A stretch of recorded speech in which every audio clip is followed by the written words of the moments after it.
Hey guys, we're going to knock out another model here. We got this big torso model. Let's start by doing the arteries. So here is my aorta, kind of the end of my ascending aorta.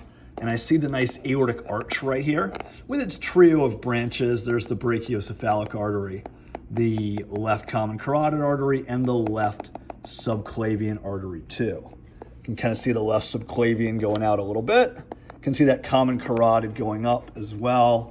And actually, if I peek into the skull here, I do see the internal carotid artery sneaking up into the brain right there. I don't see much else in terms of my arteries going up. I do see my descending aorta. There we go, that's a better view. There's my descending aorta coming down. Got some posterior intercostal arteries going out in between the ribs as well. Of course, I do see some pulmonary arteries, weird deoxygenated blue ones right here. As my aorta comes down, it's going to get into the abdomen. And so here's my abdominal aorta right here. So right here is my celiac artery. Like literally where the tip of the pen is, that's my celiac artery. And I do see its branches. I'm going to see it's the left gastric artery, the splenic artery, and the common hepatic artery.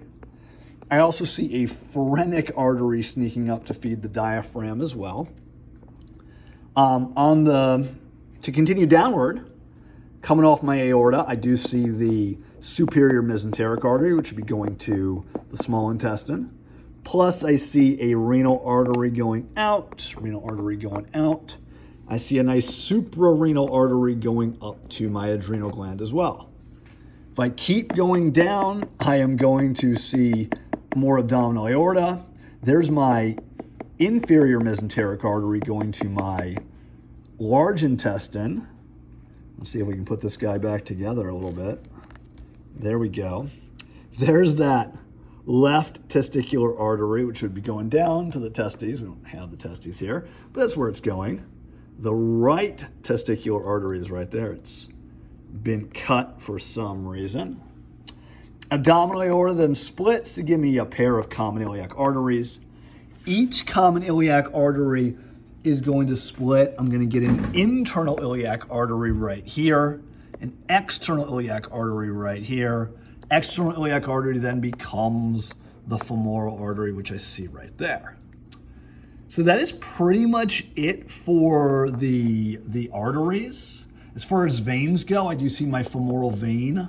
There we go, right there. I see my external iliac vein. I see my internal iliac vein too. Common iliac vein. On both sides, the common iliac veins come together to make my inferior vena cava.